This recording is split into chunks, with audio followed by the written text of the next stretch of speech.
Le saddle fitting, c'est l'art d'adapter la selle et ses accessoires au couple cheval-cavalier. Je m'appelle Eugénie Cottereau, je suis la fondatrice d'Ergonomie Équestre. Je suis saddle fitter depuis une dizaine d'années maintenant. Le quotidien du saddle fitter, c'est d'être appelé par des cavaliers qui souhaitent en savoir plus sur l'adaptation de la selle et qui veulent par là trouver la selle la plus confortable possible, déjà pour leur cheval mais aussi pour eux. Donc le saddle fitter fait l'interface entre le terrain, donc le cheval et le cavalier, et les ateliers qui fabriquent les selles. Pour moi, un saddle fitter, c'est d'abord une personne de cheval, c'est-à-dire que c'est une personne qui est capable d'analyser le cheval, analyser le cavalier, analyser la discipline. Et puis on va recroiser tout ça par rapport aux connaissances propres aux selles et aux selliers. Donc en fait, en fonction de chaque sellier avec lequel on travaille, il va falloir comprendre quelle est la logique de production, quels sont les matériaux utilisés, comment est-ce qu'on va pouvoir régler, parce qu'il y a des selles qu'on peut régler ou ne pas régler. Et si on ne peut pas les régler, à quel type de cheval ou à quel type de cavalier ça va s'adresser, pour pouvoir vraiment conseiller un matériel spécifique pour un cheval, pour un cavalier, pour une discipline, de la façon la plus pointue et la plus précise possible. Donc c'est pour ça que, pour moi, je pense qu'un bon saddle fitter, en fait, c'est la même chose qu'un bon sellier. Pour moi, en fait, toute personne qui va intervenir à ce niveau-là de la chaîne, que ce soit un vendeur multimarque de magasin, que ce soit un commercial en sellerie, que ce soit un saddle fitter indépendant, en fait, toutes ces personnes, quand elles sont bien formées, elles font du saddle fitting, c'est juste une question d'étiquette. En fait, le saddle fitting, c'est juste l'art d'adapter la selle à un couple cavalier-cheval et c'est pas un métier en soi. Toutes les personnes en fait qui touchent à l'équipement d'équitation, elles sont nécessaires au sens où c'est elles qui vont permettre aux cavaliers de monter sur leur cheval. Donc pour moi en fait le saddle fitting c'est un peu une démarche, c'est une philosophie. Plus que saddle fitting tout simplement, moi je vais parler d'ergonomie des sports équestres. On va simplement identifier les utilisateurs, identifier leurs besoins, que ce soit des besoins morphologiques ou conformationnels. Et à partir du moment où on a identifié ses besoins et où il y a un travail de réflexion qui a été fait pour choisir le matériel, alors on va pouvoir bien pratiquer son sport, c'est-à-dire qu'on va pas nuire à l'intégrité physique de son animal ou même à sa propre intégrité physique de cavalier par du matériel qui serait pas adapté. À partir du moment où on monte son cheval et où on veut que son cheval soit bien sous la selle, on va appeler un saddle fitter. Le but de l'intervention du saddle fitter, c'est de s'assurer que dans le matériel que le cavalier utilise au quotidien pour monter son cheval, il n'y a rien qui puisse causer du tort au cheval, donc qui puisse lui faire mal au dos, qui puisse le gêner, qui puisse engendrer des problèmes.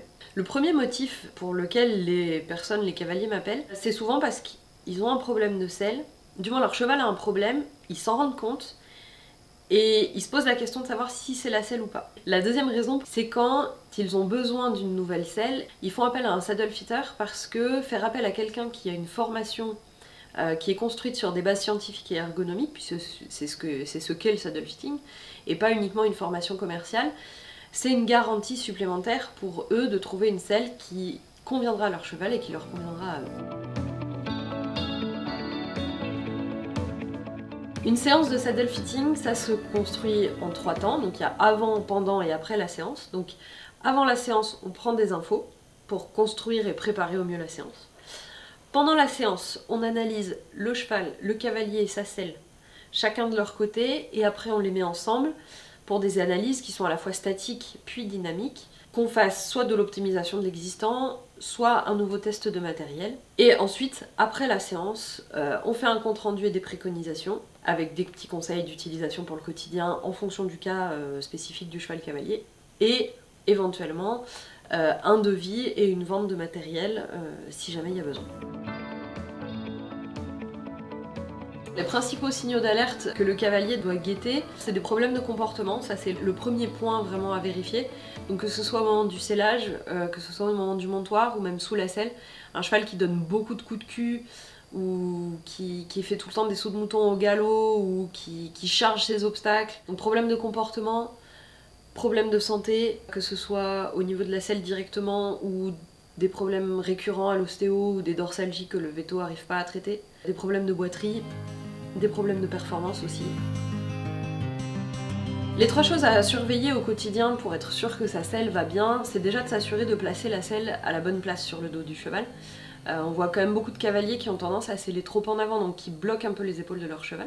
Le deuxième truc, c'est que une fois que la selle elle est à la bonne place, quand on sangle, et surtout quand on monte sur le dos du cheval, la selle elle doit pas descendre avec le pommeau qui vient toucher le garrot du cheval. Et donc en fait, quand on est à cheval, on passe la main sous le pommeau et on vérifie que même avec notre poids sur le dos, le cheval il a quand même de la place autour de son garrot. Et la dernière chose à contrôler, c'est de surveiller le dos de son cheval au quotidien. Donc c'est au moment du pansage, que ce soit avant ou après la séance, on vérifie qu'il y a pas que les muscles sont pas douloureux, que le cheval il a pas un spasme quand on le brosse ou quelque chose comme ça. Donc si le cheval il est vraiment sensible comme chatouilleux au moment du pansage sur le dos, vraiment sous la place de la selle, c'est qu'il peut y avoir un problème de selle, donc ça peut vous alerter. Donc voilà, je dirais que pour être sûr, s'assurer que la selle elle est bien positionnée sur le dos du cheval, qu'elle descend pas trop bas, trop proche de sa colonne vertébrale, et que le cheval n'a pas de problème de dos quand on le touche.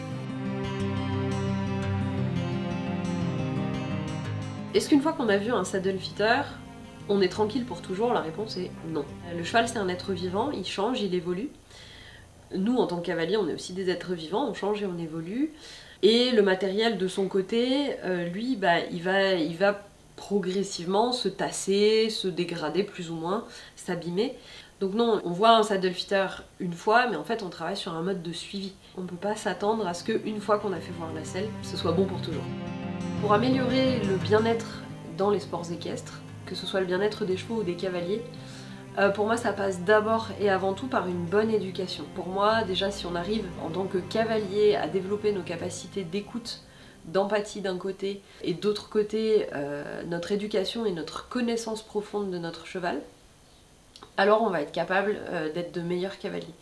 Et moi je le vois au quotidien, mes clients les plus faciles, que ce soit des clients humains ou des clients équins, c'est des clients qui sont beaucoup dans le dialogue, qui sont dans la recherche, pas forcément dans la remise en question permanente et la culpabilité, mais juste qui cherchent à bien faire et qui rentrent pas dans des grands dogmes.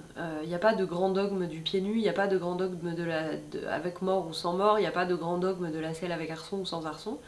Il y a juste une écoute et une ouverture d'esprit vis-à-vis du cheval, vis-à-vis de ses objectifs. Et du coup, moi, en tant qu'ergonome de la selle, mon métier, c'est vraiment de la même façon d'être à l'écoute des besoins des chevaux et des cavaliers, de les aider à se concentrer sur des objectifs qui sont réalisables, et de leur procurer en fait le matériel le plus recherché et le plus adapté à leur pratique pour leur permettre de se réaliser pleinement dans leur équitation au quotidien.